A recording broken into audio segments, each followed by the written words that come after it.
What is going on, comic fam? It is your boy, the bearded comic bro, and I am joined again for another creator interview. And we have David Pepose on the show. Welcome, man. Thank you so much for Hi. joining. Oh, please. Thank you so much for having me. I'm excited to chat with you. I've got some new stuff in the works, and I'm just excited to be here on the show. Yeah. And if you don't know about who David is for any reason, I don't think you're reading comics then, because David, you are putting out great stuff. You Thank you. wrote Going to the Chapel. You've got Kickstarter with just return, the Oz. You have the Ringo Award winning Spencer and Locke. I mean, killing the game. And then you Thank have a you. new series coming out called Scouts Honor that we're going to talk about here in a little bit. Yeah. So Uh, what I like to know, though, before I start any interview, sure. I got to know, how did you get into creating comics? Boy, it was kind of, most people have like a straight line. I had Yeah. kind of a zigzag pattern. I'm a third generation comics fan. My grandfather was a comics reader. My mother was a comics reader. I've grown up loving comics. Um, but the thing is, I grew up in Missouri, and so I did not know really any creative types, anybody who sort of made their living doing that. It wasn't until I went to college that I had this idea in my head that, oh, maybe, like, what's my astronaut job? And it was making comics. And so I knocked on the door at DC Comics for 3 straight years, until they finally let me in as an intern. And that was sort of my big break in the industry. Of course, that was during the last recession, so there were no jobs. I wound up working at Newsarama. A Newsarama alum had managed to land at DC and connected me to her editor. I wound up being a reviewer over there, and then wound up graduating to become the reviews editor for about a decade. While I was doing that, I was still kind of trying to figure out what I wanted to do in the comics industry. I had worked as a newspaper reporter for a while as my day job. I wound up working publicity and PR over at CBS in New York, but none of it was really creatively fulfilling. And so I started writing some short scripts just to kind of see if I could do it. And at the time, I thought maybe I'd be an editor. I was sort of putting the cart before the horse. And eventually I kind of hit like a critical mass. I had graduated from writing sort of these baby scripts, just to get the structure down. And I said, wouldn't it be fun to just try writing a mini series? That would certainly maybe be good practice for being an editor. That series wound up being my breakout book, Spencer and Locke. And it was when that book came out and I started hearing the reaction to that book that I realized, oh, dummy, if you can write, maybe you should just be a writer. Um, and so, yeah, I've been doing that ever since. It took me a long time to give myself permission Yeah. to get to this part of my career. But now that I have given myself permission, I like to say I tried all the stable jobs, and those weren't very fun. So now I'm just sort of living my life, and yeah, it's the best job in the world. My father once told me, "What's the job that only you can do?" And clearly, I'm not the only writer out there, obviously, but I'm the only person who can write the way that I write. And sort of that really, I think, gave me permission to follow this career path, and it's the best job I've ever had. Yeah. Well, it's so cool that you talk about that Spencer and Locke was, your breakout book. And Yep. that's what's so great about the comic community is I found out about you. I think I had Rylan Grant on a Hmm. show, and I think in one of his Kickstarters that I backed, I got a preview of Spencer and Locke as like Yep. a digital award. Yep. And that's one of the best things you guys are doing as creators, as Kickstarters, because Yep. you're exposing us to other artists and creators and Yes. writers that we might not have ever. And because like I was loving what Rylan did, if I was like, all right, if Rylan is recommending David, I've got to check out this. And I read issue 1 of Spencer and Locke, and I fell in love with what you Thank were you. creating. And Thank I you. was like, I got to gobble up everything else that you are doing. Thank you. That was a really fun book. And I think that's the other cool thing about creator owned comics is I I don't have to write anything that I don't care about. Yeah. And so that's been kind of my thing is if I don't feel like I can go the distance with it, I just don't pitch it.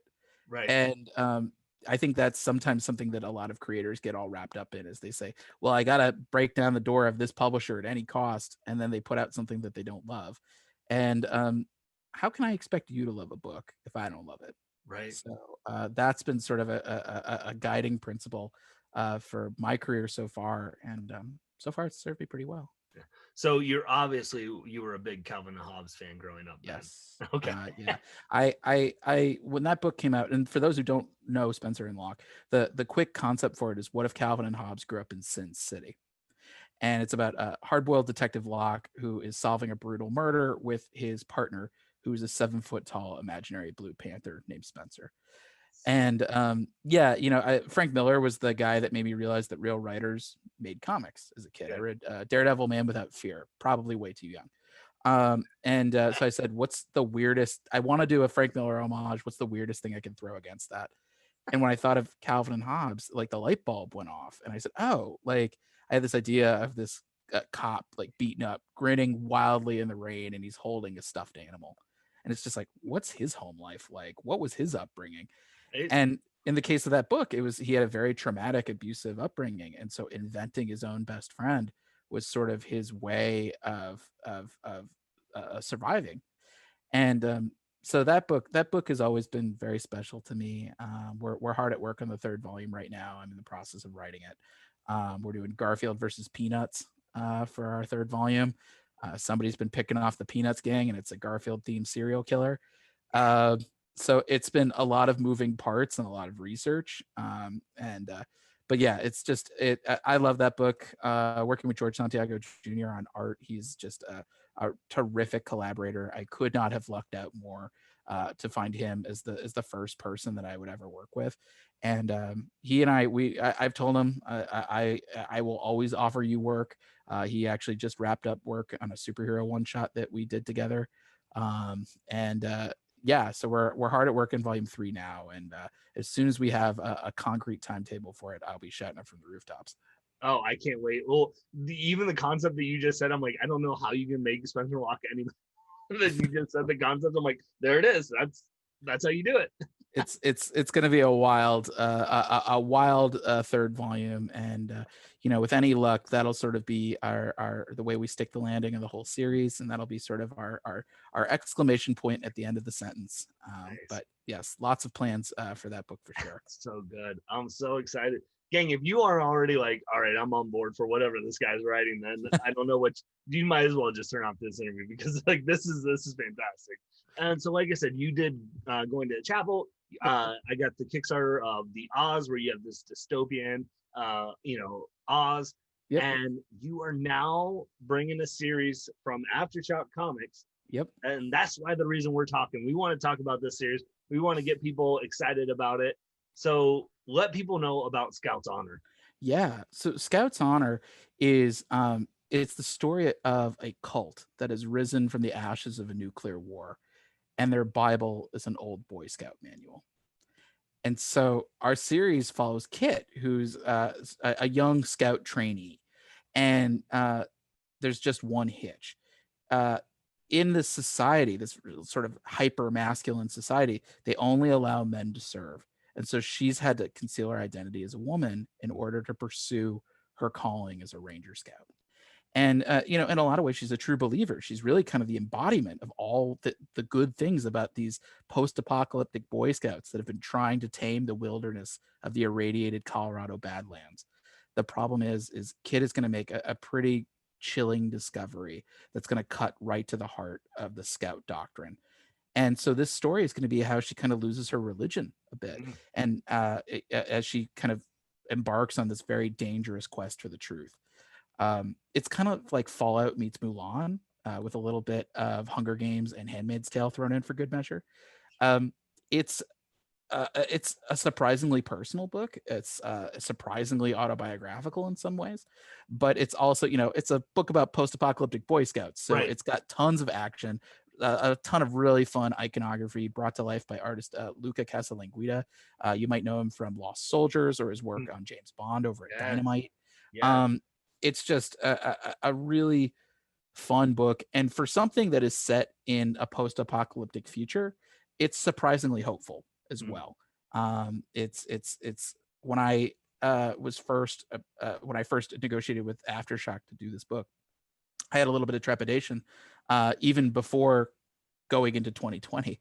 Um, and I'm glad that Aftershock encouraged me to stick with it because, uh, like much of my books, they always start in a dark place, and it's all about working your way up. It's about the redemptive arc, and I feel like when I finished writing this book, it felt less like sort of putting an apocalyptic vibe out into the universe, and more about turning a corner. Mm, And I feel like by the time that this book comes out, and by the time this book concludes, hopefully we'll all be turning a corner as well. nice. Yeah. Wow. I'm Lost Soldiers, one of my favorite books I've been reading this past year. Like the art is fantastic. So, Luke um, is terrific. yeah. Funny enough is I had approached him years ago about another project, and he was rightly busy on James Bond, and so I'm very excited that Aftershock actually recommended him. They had said Luca just wrapped up on a book. He's looking for another project. We think he'd be a great fit. Um, this book has also been a really fun learning curve just in the way of producing a comic. Yeah. This is the first time I've worked with Aftershock. It's the biggest publisher I've worked with to date, and I think there's just as much in common in the production of this book with something like at Marvel and DC as there Mm, is in the indie sphere. yep. My editors, Mike Martz and Christina Harrington, are both Marvel alums, and it was a really fun and interesting process not being the central editorial conduit anymore, Right. having a book match made for me in terms of my creative team. And also, it was a great lesson in terms of figuring out, what are the battles you actually need to fight? What are the hills you really need to die on? What are the things you can just let go? And figuring out also creative workarounds in terms of, okay, the art says one thing, the script says something else. Mhm. How can we sort of bring them to a common ground without killing my artist Right. with redrawing? Um, I think it's really made me a more nimble creator, and I think it's an experience that I'm always going to take with me for all of my books, because now I know I can step up to the plate on a bigger playing field, and I won't choke at bat. Yeah. And so it's been a really great experience, not just seeing the book come to life, but also like killing every last vestige of imposter syndrome I have left. So yeah, I've really enjoyed it for a lot of reasons. Well, and I was going to ask, like, what is what's the kind of the process for you from going from someone who has created a lot of creator-owned books, like that Sure. we talked about. I mean, you just released a Kickstarter book, Yeah. just a little bit ago, and now you are now working with a, large indie publisher company. Like, Sure. how does that change your process as a creator? Yeah, well, it's a great question, because it's funny. A lot of my previous books, they've always been an uphill battle to get across the plate, and then it's usually in retrospect, everyone's like, "Oh yeah, that's a great book. Why didn't everybody pick it up?" They usually are a long time coming. Scout's Honor kind of cut the line in a lot of ways. Uh, to get a little into the weeds, different publishers want you to pitch in different ways. Yeah. A place like Action Lab, which published Spencer and Locke and Going to the Chapel, they want you to have your full creative team. They just say, we want your full outline. Give us 6 pages and a cover at minimum. We'll decide whether it's thumbs up or thumbs down. Right. A place like Aftershock or Boom, however, they want to be more involved with the actual development of the story. Mhm. They, like I said, they want to match make the creative team. They want to, work with you in terms of the outline and the actual scripting stage. So what had happened was I've known people at Aftershock for a very long time. Mike Martz, my editor, I've known him since I was in college. He was the Batman editor when I was at DC, Okay. Yeah. working on Batman RIP. And so uh so I sorry I like my train of thought went over. I've known Mike for a very long time. And Steve Rotterdam, SVP of marketing, same thing. He was at DC when I was at DC. And Lee Kramer, who's the head of Aftershock. I've met him at several cons. He lives locally. We've had lunch. And Lee's big mistake was I said, look, I really want to do a book with Aftershock. I really want to work with you guys.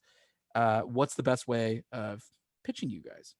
Because some of my previous work, like the OZ or the upcoming Grand Theft Astro, those books, they were too long for Yeah. Aftershock. They really want 4 or 5 issues. And so Lee said, we just want you to send some log lines. And I said, how many log lines? He goes, send us however many you want, which was Lee's big mistake. So I sent them like a dozen log lines. And Scout's Honor was the thing that it was really the most recent idea I had come up with. The idea of there being a new Dark Ages and humanity just trying to find something to find some continuity in. What random object would be a weird Bible for a religion? Right. And the idea of a Boy Scout manual really fit with this post-apocalyptic Dark Ages. It becomes self-fulfilling. You need these survival tactics in order to survive the wild. And that, I think, Aftershock immediately kind of grasped on that one. They're like, yes, that's the one we want you to develop. And so the process, I came up with an outline, and sent that in. And once Aftershock seemed really excited about the outline, I then wrote the first issue.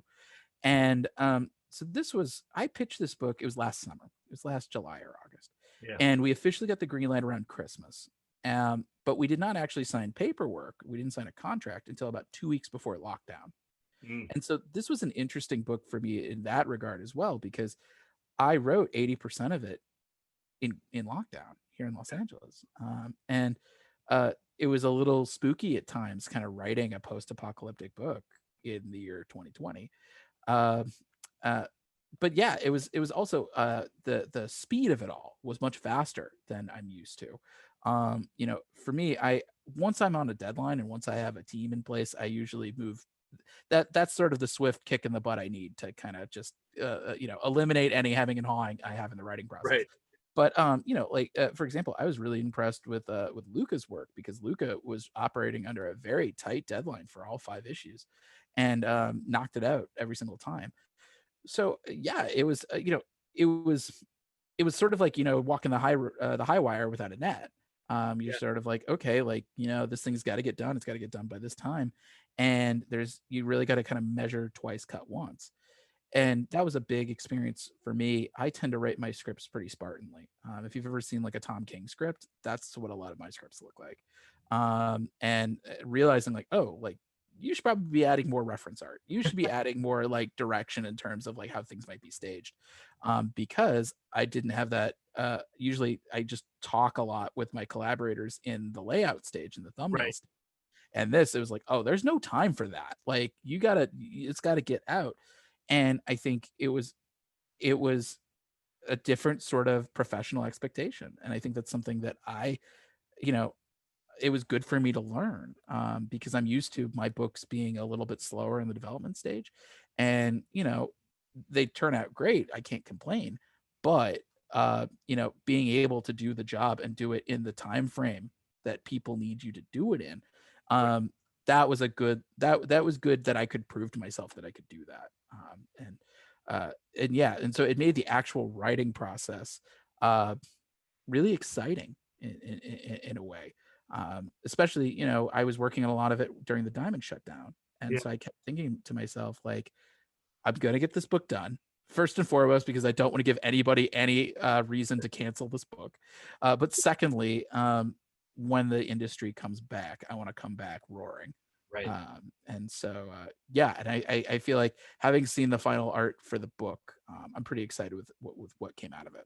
Oh, absolutely. So I mean, wow, that was awesome. Like that's what I love about doing these interviews, and is to get the kind of behind the scenes of how the sausage gets made, right? Like how things happen a little bit, because I started doing YouTubes in the midst of quarantine because I was like, I miss going to cons. I miss having this interaction with creators. So I love getting this kind of chance to explore how you create and how, how the process is for you. And I know people that watch this, like, that's what they like. So that was an awesome answer. Thank you. Let me ask you this then. So Sure. Scout Honor, is there a connection for you with Boy Scouts? Like, where did this idea come from? Yeah, in Scout's Honor, surprisingly for a book about a post-apocalyptic Boy Scout cult, there is a lot that was personal and autobiographical to it. As far as the Boy Scout connection, for me, that came from like a history of alienation. I was not a Boy Scout, but my younger brothers were. And so watching it from the outside in, it was weird to watch. For my brothers, it was about this sense of camaraderie and learning practical skills and maybe like a little friendly rivalry with some of your troop mates. On the outside looking in, though, you've got the pageantry and the costumes and the laws, and you don't have to squint too hard to see how that could be bent into a cult. Right. And doing, in the research that I did about the Boy Scouts, there was a lot of things that, yeah, felt very analogous to something religious. For example, they have the Scout laws, the real life Scout laws, and it does not take much to bend them into something that looks like the Ten Commandments. Something a little more Old Testament. Things like "You shall obey your scoutmaster without question," or "A scout always shows mercy." What does that look like in a post-apocalyptic future? That might just mean you get a quick, clean kill. Um, you know, uh, Things like the merit badges, which almost take on like a form of communion. It's sort of a rite of passage and a coming of age, but also it's tactical. When you're out in the wild, all the skills of your brothers just by looking at them. You've got archery, or wilderness survival, but you've also got like more hardcore stuff like explosives or tactical driving.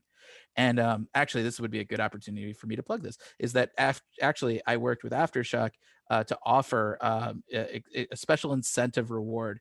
Any store that orders 20 copies of the book, we actually have, I believe it's 14 Ranger Scout merit badges that they can give to readers. So every 20 copies you order, you will get some merit badges. So order, and that extends for all 5 issues. But yeah, I think the other thing though that was really autobiographical for me was the religious element of it all.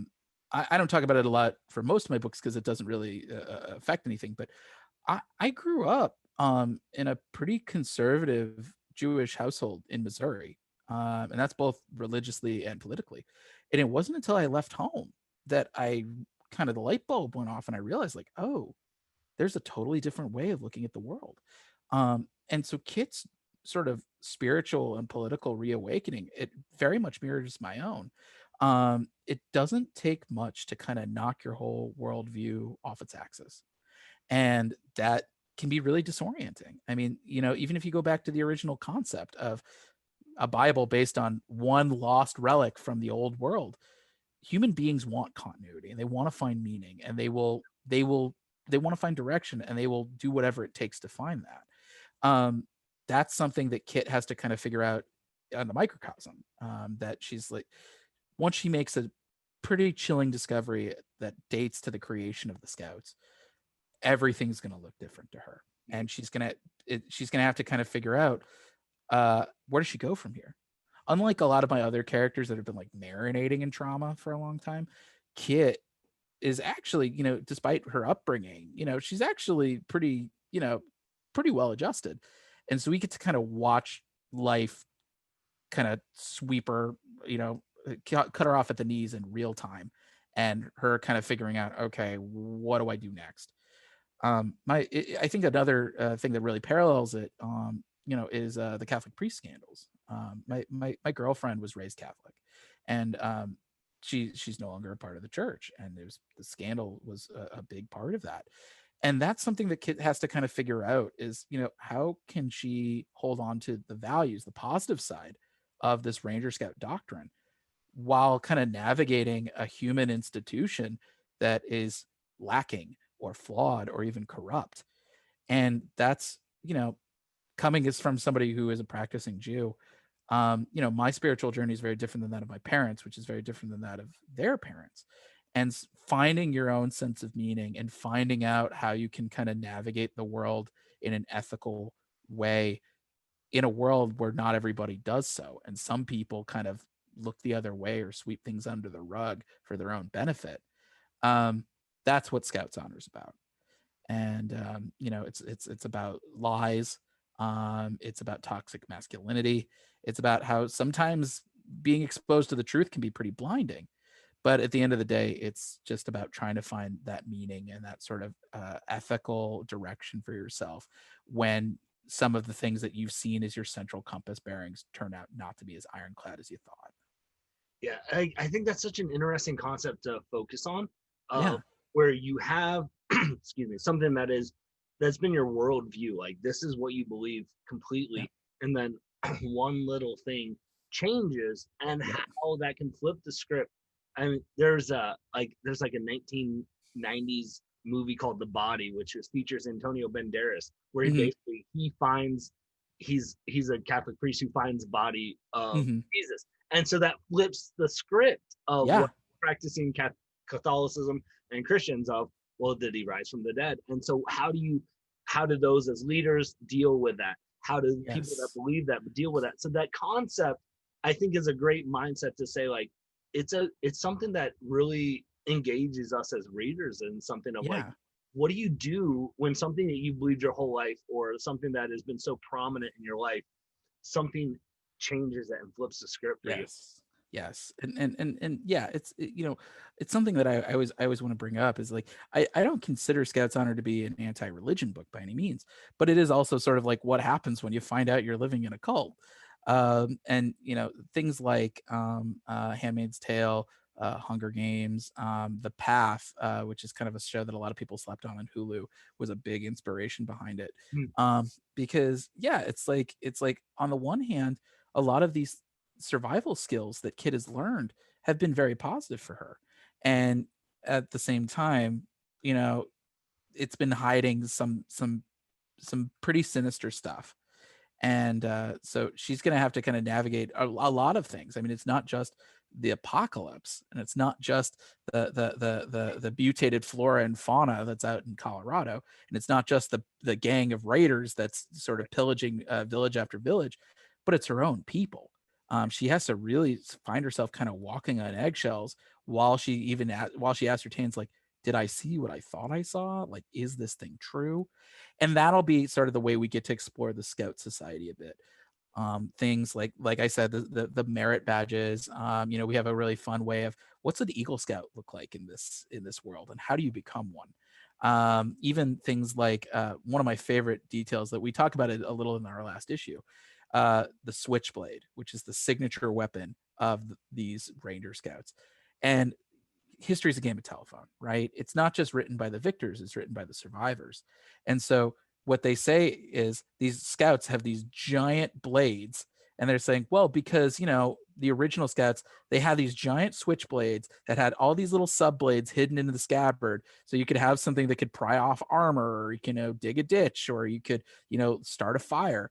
But we know for sure what a switchblade looks like, and it's handheld. It's not a giant Final Right. Fantasy sword. But that's also the thing about that's what toxic masculinity does too. Is it's all about exaggeration and fabrication and sort of the game of telephone. It doesn't just mutate. It makes things bigger and bigger and bigger. Uh, and Yeah, it's like a lot of fun things like that. It's been a fun world to explore. And I think for me, if there's any sort of central thing that I always like to go for any particular book, whether it's Spencer and Locke or the OZ or Scouts Honor or Going to the Chapel, I like to find concepts that have a lot of iconography to them, because that's always something that I can riff on. You want to get a sense of what your readers' expectations are, and then you can start figuring out how do I subvert that. And so yeah, the Boy Scouts have such a wonderful iconography. The fact you can read a lot about the Boy Scouts founder, and so we kind of mythologize that. And so the Ranger Scout founder is kind of their Jesus figure. Yeah. And anybody who's seen the first issue cover of Scouts Honor, that is the Scouts Messiah figure, Dr. Jefferson Hancock, holding the 7 Scout laws. And that's sort of the basis for their whole foundation. Laws ranging from always be prepared, to a Scout's honor must never be in question, to a Scout is raised in brotherhood, which is sort of the basis of their law of no girls allowed, essentially. um yeah, it's just, I was surprised, and I think Aftershock realized it before I did, how prescient that kind of concept is, and how it doesn't take a whole lot to make it kind of match one for one for the sort of world that we're living in and the sort of world we might be headed towards. So you mentioned, I was going to ask you that because you mentioned that Kit, kind of walks around on eggshells in this book a little bit. And Yeah. you've mentioned the phrase toxic masculinity. Yeah. And I know a couple years ago we had the whole Boy Scouts with allowing girls into Boy Scouts. Yep. And, coming from a culture here with comics that, you know, is predominantly, you know, male based. Like where, Sure. how do you guide this? How do you navigate through this story in this midst of this culture that we're in right now as a It's society? it's a great question. It's something that I'm always kind of asking myself. I mean, if I have any sort of central tenet to my to the stories that I choose to pursue, it's how can I invite more people to the table? Mhm. How, you know, that's the only way the industry is going to survive, because that's the tragedy of the industry, is that we have focused so much on the people we know will buy, which is great. Like, you know, we need them, Right. but I think we've done so in a way that we've sort of made things a little insular, and we've made it hard for new readers to get involved. And I think that's why creator owned is kind of the future in a lot of ways, is because I love Spider-Man, for example, but you know, if I had started Spider-Man now, I wouldn't be able to follow it. You know, it's just too much backstory. Creator owned, you're able to dive right in. You don't need any background knowledge. You can just enjoy the story for what it is. But to answer your question about, you know, how do I not navigate like a toxic masculine or any sort of toxic masculinity that may be around, you know, Yeah. or peripheral to the industry. And I think, you know, for me, it's it's always, you know, it's giving people something that they can hook themselves onto. Mm. You know, that's why a lot of my stuff is mashups, is because I feel like that way I can appeal to twice as many readers. You know, if you're not a fan of crime, but you're a fan of Calvin and Hobbes, you might like Spencer and Locke. If you're a fan of like post-apocalyptic action, like Mad Max, then you know you might, or you know, or you like Hunger Games, great. You might like Scouts Honor. I think it's ultimately it's it's always going to be incremental, Yeah. and the thing is that I think it's every creator's responsibility to kind of push the envelope a little bit. I, you know, it's something that I think kind of dovetails nicely into the conversation about representation, Yeah. which, you know, I, I've looked in the mirror. I'm a straight white Jewish guy in Hollywood. Like, I'm not a minority by any means. But you know, so while I know I can't tell somebody else's lived experience authentically, and nor is it my place to, I can at least say, all right, like, how can I make my creative teams more diverse? How can I have my characters more diverse? A conversation that George Santiago Jr. and I had for Spencer and Locke, right off the jump, was, should we make Locke a character of color? And we talked about it a lot, and we opted against it because, given the subject matter of, you know, we didn't want it people to get the wrong idea of the book, of saying, Yeah. oh well, you know, you made the Black Calvin and Hobbes, you know, about it, you know, urban child abuse. You know, we didn't want it to veer into negative stereotyping. But it's a question now I always ask myself, as I say, okay, like, what can I do to either, you know, make my books a little less homogenous, Yeah. in terms of the cast makeup, but also, like, is there any reason not to have a female lead, or a lead of color, or a member of the LGBTQ community? Right. And so far I've been really fortunate. And then it's like, oh yeah, like, I find that it doesn't just make business sense, or even creative sense. It makes ethical sense. It's a way to make. Honestly, it's sad that that's how, you know, how you can make a book different. You Yeah. know, but that's like, given the way pop culture has been so homogenous over the last few decades. You know, those are the sorts of baby steps we can take. It's very low impact on me, um, but at the same time, I feel like, you know, we have a new puppy, and there's a reason I'm telling this story. We had to get her used to the television, and so we put on Scrubs, which is like one of my favorite sitcoms. However, it is also deeply homophobic. And so the idea of, now you can have a gay character in your show, and it's not seen as like some scandalous thing, or not seen as a punchline. Um, that only came because of a lot of people taking a lot of baby steps over a lot Yeah. of period of time. Um, yeah, there are going to be people who get mad about it. You know, I just, for anybody who would get mad about it, I think I would say, well, give the book a shot. You Yeah. know, I feel like I work pretty hard to make sure that, like, I justify my storytelling choices. Yeah. Um, you know, the thing about this story in particular, it evolved a lot of times over the development process. The idea of Kit being a woman actually kind of showed up pretty late. It certainly showed up after the initial log line was accepted. And that was because I said, oh, well, like the idea of having just an all guy book like Right. feels a little weird in 2020. And then I realized like, oh, you just lean into that. Like, yeah, it is a little weird. Like what's it like for a woman trying to survive in this world? And in this case, she's working twice as hard. She's kicking twice as much ass and nobody knows her secret. It's yeah. And granted, look, I mean, it's always going to be an evolving process. Right. And I think the thing that I always try to remind myself in the comics game is I want to be a 30-year man. I want to be like Grant Morrison or Dan Slott, the guys who've been around forever. And the only way you get to do that is if you keep evolving, you keep taking as many swings as you can. And sometimes they connect, sometimes they don't. I've been really fortunate with my batting average so far. But, I would rather go down swinging than not try something different. And I feel like it's not just something I owe to you. It's selfishly the way that I keep myself interested. Comics, there are some people who dash off scripts in a week and like, good for them. I'm not that guy. It's a marathon. And like, you got to do something to sort of keep yourself focused and interested and invested to get to the finish line. Because if I can't do that, I can't expect you to like the book. Right. And yeah, I feel like, but it's it's going to take a village. It's going to take a lot of people. It's going to take a lot of different readerships, which is part of the reason why I did a Kickstarter, is because that's a whole different market that I had done no outreach for in any of my other books. But yeah, it's like I feel like if enough creators are doing that over enough of a period of time, we'll be able to sort of make this an industry that everybody can enjoy. And it's not just it's not saying pushing people out. It's literally just saying, how do we build a bigger table? Yeah. How do we get the sort of diehard superhero fans who've been at this for 30 years?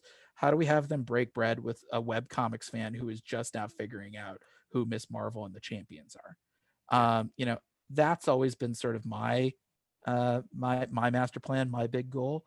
And yeah, and I think that's part of the reason why I'm able to jump from genre to genre, is because people who might not be interested in Spencer and Locke, they'll see Going to the Chapel and they'll say, oh, Die Hard meets Wedding Crashers, that sounds like fun.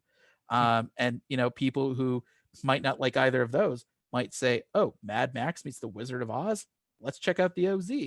And and people who might not even be into that might be like, oh, like a book about a post-apocalyptic Boy Scout cult. That's the beauty of comics. Yeah. It's not television, it's not film where you have to pigeonhole yourself. I get to write whatever the hell I feel like, and that is the best job in the world. And I think that's the way that we'll sort of keep cross-pollinating amongst the fandoms. And so yeah, I think exploring these sorts of conversations, which can be tough at times, I think that's the best way to sort of keep the industry fresh and sort of keep us evolving, because ultimately I want to retire. Like I want to look back in my life and see the industry still there. And the only way to do that is, we got to keep taking risks. We got to keep shaking things up. We have to stay true to storytelling principles. But there are so many stories that you can tell by doing that. And so it's fun sort of always kind of pushing the envelope a little and seeing what comes next. And I think your fans appreciate that. I think us as comic readers appreciate that that it's not just A, B, like it's a whole diversity of writing, it's a whole diversity of storytelling. And I think that's the beauty of comics. I think a lot of it comes from my time as a critic. I've said, I've loved comics for as long as I can read, and even longer. And I think a lot of that said, it comes in waves. Sometimes there are a lot of books that I'm loving at any particular time. Sometimes it's just kind of a few. That was part of the reason I decided to write Spencer and Locke, was I kind of hit that bottom of the wave, and I said, I got to redefine my relationship with comics. It's either, if there's not a lot that I'm loving, write the thing that you would love, or you need to get out. you know, and I love comics too much to get out. But yeah, I feel like I'm always sort of thinking, what's the kind of book that I would like to read? If I'm not interested in it, I I'm not I don't have time, you know, and I've turned down work for that. You know, and I think at the same time it's just, this is the worst thing to say when you're like promoting a comic. I'm not a numbers guy. I really don't care like what the sales numbers look like. I care about whether or not I can sleep at night. I care about my reputation. That's the only thing you can carry with you from book to book. And that's why I'm, you know, I sometimes burn myself to a nub, saying like, okay, I what's the best way I can do this? And that's why, you know, I oftentimes the teams that I work with, I feel like I sometimes kind of push them to their limit. And sometimes I feel like they have these moments where they probably want to kill me. But then the book comes out. And that's the thing is when the book comes out and when it's in your hands, nobody cares about the blood, sweat, and tears that went into it. They just care, did you do it? Yeah. And so I will always leave every iota of what I have on the field, because I want you to open that book and just like it. Yeah. And I think that's the sustaining way that you have to be as a creator and as an individual. Like, you know, to be able to say like, I I want to do something that I would appreciate and I would indulge in and I would gravitate towards. And I think you see that in your writing, which is why whenever, I mean, I have, from what I've read, I have become a fan of everything that you're doing. That when I see your name attached to a book, I'm like, I'm in. Before I even hear what it's about, I'm in, Thank you. because I think you can. I think that comes across in your writing, and the more that you do that, I think that's what us as fans who love comics appreciate is, you know, it's near and dear to your heart, and so Yes. I thank you for doing that as a Oh, reader. I'm thank you. grateful for that. So, No, uh, this is the best job in the world. And you know, I sometimes I look back where I started and I can't believe where I am today. I don't like, I hit so many lucky breaks on the way from that zigzag lightning bolt yeah, that if it hadn't broken just my way, I wouldn't be able to do this job. And I've told people in the it before, if I ever take this for granted, like take me out behind the woodshed. Like I just I this is this is so much better than digging ditches. You know, this is so much better than any office job I've ever had. It's yeah, it's a privilege. It's a huge privilege. And at the same time, it's also like a really fun way of staying true to yourself. You know, I guess if you take anything about Scout's Honor, that's what it is. It's about staying true to yourself, and figuring out what exactly does that mean. Um, that's the fun Rubik's Cube of writing, is figuring out like, do I feel good with this? Like, you know, I see people talk all the time. They're like, oh, like I'm writing and it feels terrible right now. And I'm kind of like, oh, I don't feel like that usually ever, because like I've sort of, by the time I've finished a full final draft or a full first draft completed, I've already interrogated the thing within an inch of its life. I'm like, oh no, like I just dragged myself across glass to get to the finish line. This is good. I'm fine with this. Um, but yeah, you know, it's the process, it's the discovery. yeah, It's a lot about self-discovery just in creation. yeah. And so yeah, I'm always gonna go the extra mile. You deserve it, and Lord knows I want to keep this job. So so yes, I'll do whatever it takes to stick around. Fantastic. Well, David, so as we're wrapping up, because Yeah, I don't want to take up too much more of your time, sure. uh, Scouts Honor. Yeah. When is it coming out? When? Yeah. How can people get it? Yeah. All that jazz. So first issue comes out January 6th. You can tell your local comic shop to hold a copy for you. Issue 2 is in pre-orders now. I believe issue 3 will probably be in pre-orders probably a week or so after this interview goes live. Yeah, tell your local comic shop to any, you know, if they order more than 20 copies, they will get merit badges. Tell them you want your merit badges. Uh, I believe this will be up by the time that this goes live. I know my friends at Rad Raptor Comics have a store exclusive cover by Mon House, who has done has done variants on all of my other series. It is exclusive just to Rad Raptor, but they do nationwide shipping. So check them out. And retailers, if you're interested in that, I believe Rad Raptor has a deal that they will send you copies. I want to say it's 10 copies for 50. But you'll check their site to make sure. And yeah, anybody who wants to follow me on social media, you can follow me on Twitter and Instagram at PepposeD, David Pepose Comics on Facebook. You can subscribe to my newsletter, Pep Talks, at bit.ly/pepnews, or visit my brand new website, davidpepose.com. Yes. And I will have all the links of everything that you mentioned in the description of this video. So if you forget that, just click the link below here and see all the stuff. So, man, David, thank you so much for just taking a moment of your day to It's my pleasure. Oh, no, thank you for taking the time. This, you know what, for a job that's already super fun, just getting to talk comics is my favorite part of it. So thanks so much for having me. I really appreciate you taking the time. Absolutely. So with that being said, everyone, hopefully you can find some time this week to curl up, grab a book, and nerd out. Peace.